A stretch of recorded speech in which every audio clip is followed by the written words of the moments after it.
Next topic है explanation of reflection of waves by Huygens principle of secondary wave.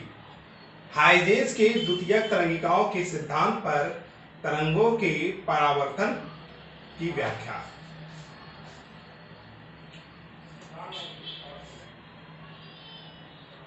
मानिए X Y एक plane है, plane of mirror X Y. XY is a plane reflecting surface.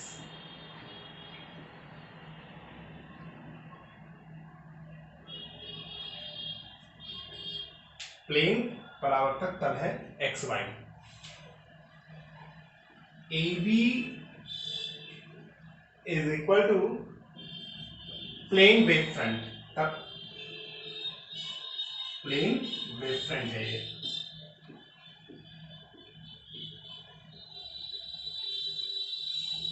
ठीक है, जो plane reflecting surface पे पड़ रही है।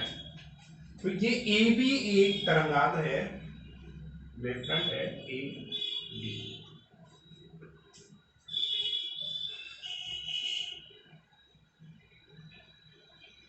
ये रे हो गई, मान ले रहे इंसिडेंट रे है एम ए और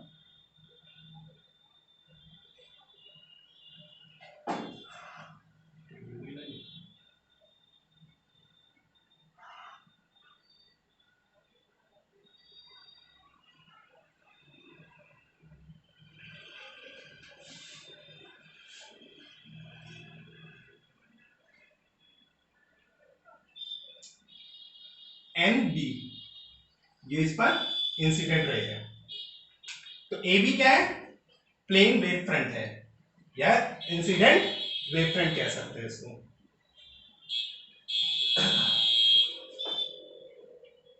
पॉइंट ए,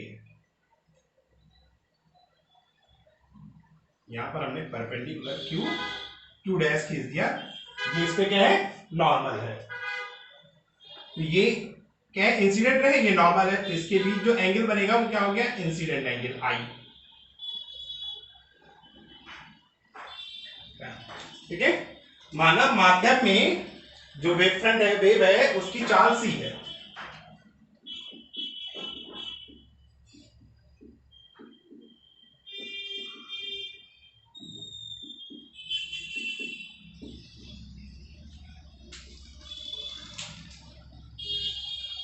ठीक है, तो मान कर लिया कि जो माध्यम में प्रकाश की चाल जो है वो सी है। तो जो वेव फ्रंट ए बी है वो एक्स वाई के सिरे ए पर यहां पे टकरा रहा है, और ये बी से ये सरफेस चलेगी, तो ये एक्स वाई के प्लेन के डी पॉइंट पे पड़ रही है। तो मान लिया इसको बी से डी तक पहुंचने में, अब ये क्या है? यहां पे ये एक वेव फ्रंट है, वेव फ्रंट के सभी बिंदु से क्या होते हैं? द्वितीयक तरंगिकाएं निकलती हैं। ठीक है, तो ये भी एक तरीके से क्या हो गया? तरंग का स्रोत हो गया। ठीक है, अब यहां से एक तरंग चल रही है, उसकी स्पीड क्या है? सी है, और विद इन टाइम टी वो बी से डी तक पहुंच रही है। बी से डी तक जाने में उसको टाइम टी लग रहा है, तो कितनी डिस्टेंस कवर करेगा? स्पीड इंटू टाइम, यानी सी इंटू टी। तो ये जो बी डी हो गया, ये डिस्टेंस कितनी हो गई? सी टी हो गई। तो B D is equal to C T के।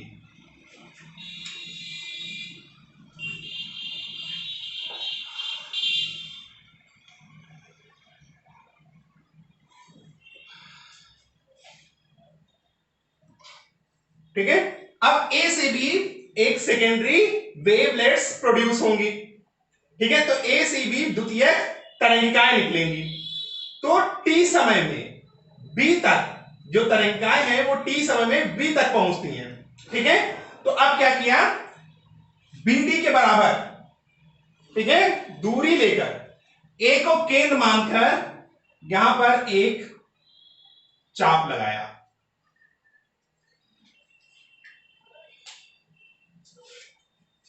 इस चाप पे डी से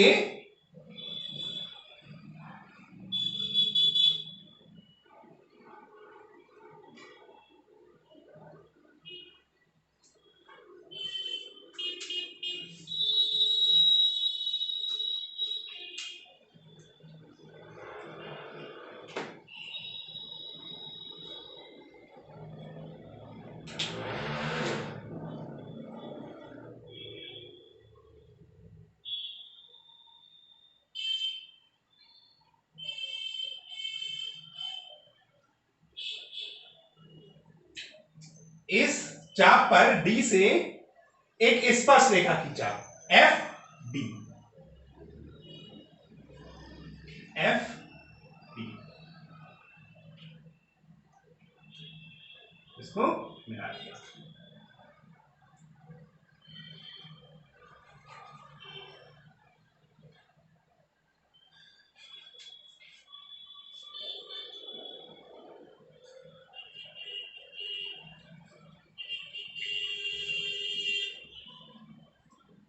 एफ डी,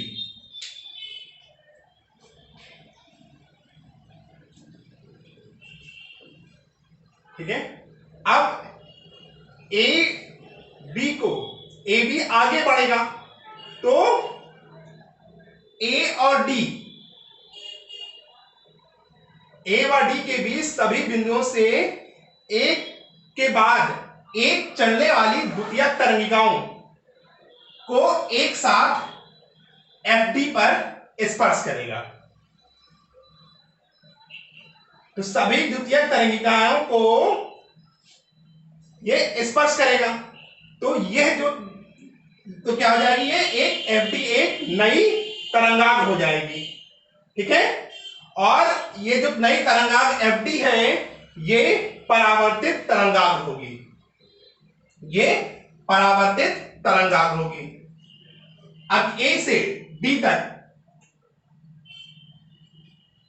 चलेगी दूरी क्या होगी, A D is equal to B D is equal to C T. अब यहां पर एफ डी, हमने बी डी के बराबर दूरी लेके एफ डी यहां पे एक चाप लगाया था, तो एफ डी, तो F D B D is equal to F D is equal to C T के।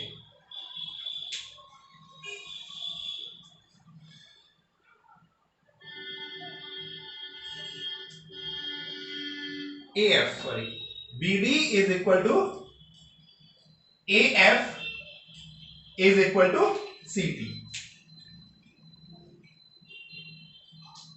B D is equal to A F is equal to C T.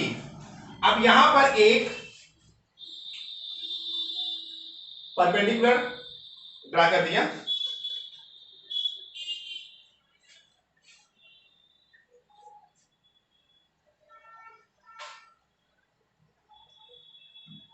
तो एफ डी क्या हो जाएगी, एफ डी हो जाएगी reflected wave front हो जाएगी, और इसको हम नाम दे रहे हैं एम डैश, और डी एम डैश क्या हो जाएगा, डी एम डैश क्या हो जाएगी, रिफ्लेक्टेड रे हो जाएगी। तो ये नॉर्मल है, इसको हम मान ले रहे हैं आर, मान ले रहे हैं, तो ये क्या हो जाएगा, ये एंगल आर हो जाएगा।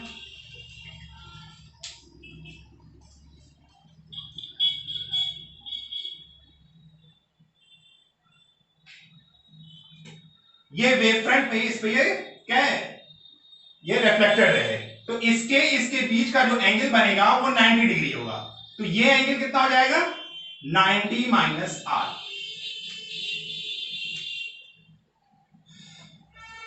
ऐसे ही ये पूरा एंगल, ये वेव फ्रंट है, ये इस पर इंसिडेंट है, इनके बीच का जो एंगल होगा वो 90 डिग्री होगा, तो ये एंगल कितना हो जाए, ये पूरा 90, तो ये इतना एंगल, ये एंगल ये हो जाएगा 90 माइनस आई।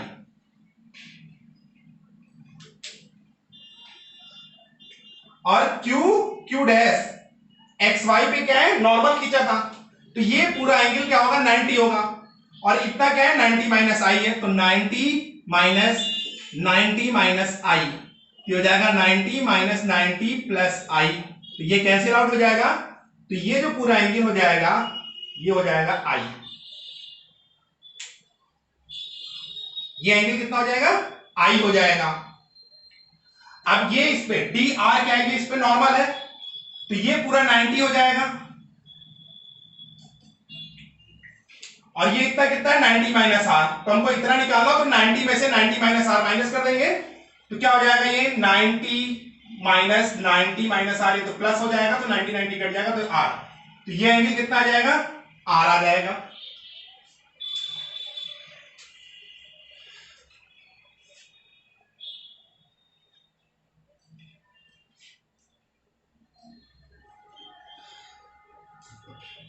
अब हम इसमें दो त्रिभुज लेंगे, त्रिभुज ए बी डी तथा त्रिभुज एफ ए डी में, एफ ए डी में ए बी एक वेव फ्रंट है, एन बी इसमें क्या है, इंसिडेंट रे है। तो ये एंगल जो है वो 90 होगा, तो ये भी 90 हो जाएगा। ऐसे ही एफ डी क्या है, वेव फ्रंट है और ये इसमें इंसिडेंट रे है, ये नॉर्मल है, तो ये 90 है तो ये भी 90 हो जाएगा। तो ये एंगल क्या होगा, 90, ये एंगल। अब देख लेते हैं इस त्रिभुज में एंगल ए, त्रिभुज ए बी डी में, तो ए बी डी में, तो angle A B D is equal to angle A F D, angle A F D both 90 degree.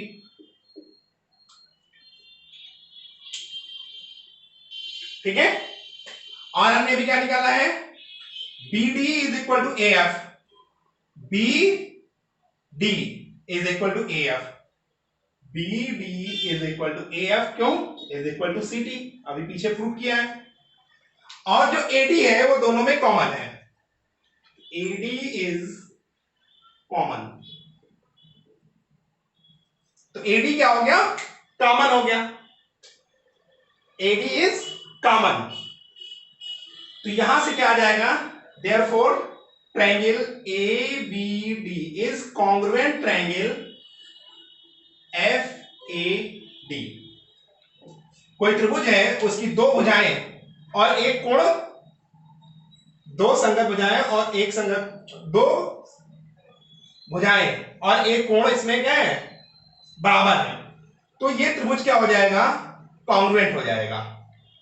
तो ए B D, triangle A B D and triangle F A D, ये दोनों triangle क्या हो गए, congruent हो गए। तो क्या हो जाएगा,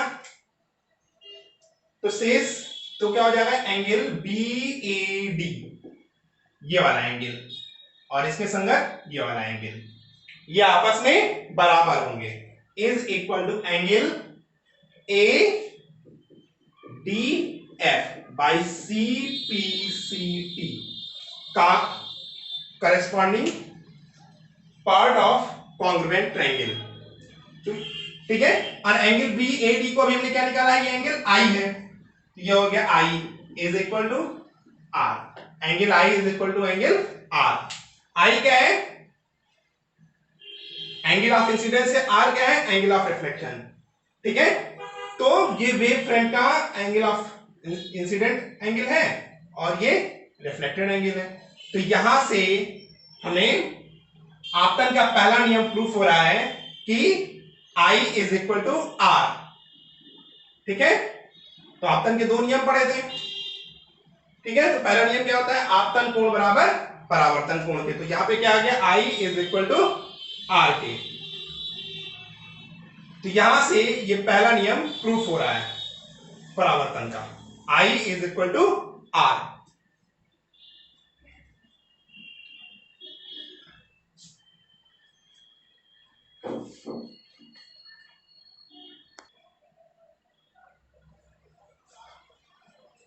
इसका पहला प्रूफ हो गया था I is equal to r. तो अब यहां पे क्या है, ए बी जो है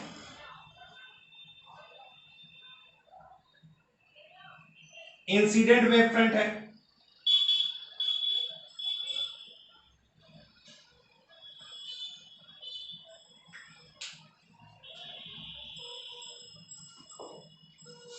थोड़ा ऊपर लिख लेते हैं,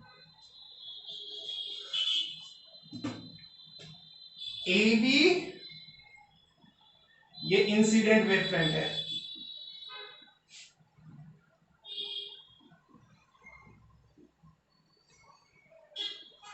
एफ डी क्या है, इज रिफ्लेक्टेड वेव फ्रंट है। ठीक है, और एक्स वाई क्या है,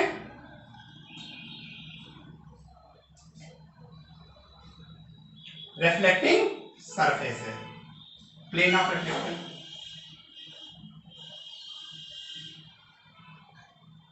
और हमने क्या माना था कि ये तीनों चीजें प्लेन ऑफ पेपर के परपेंडिकुलर हैं, ये तीनों प्लेन ऑफ पेपर के परपेंडिकुलर हैं।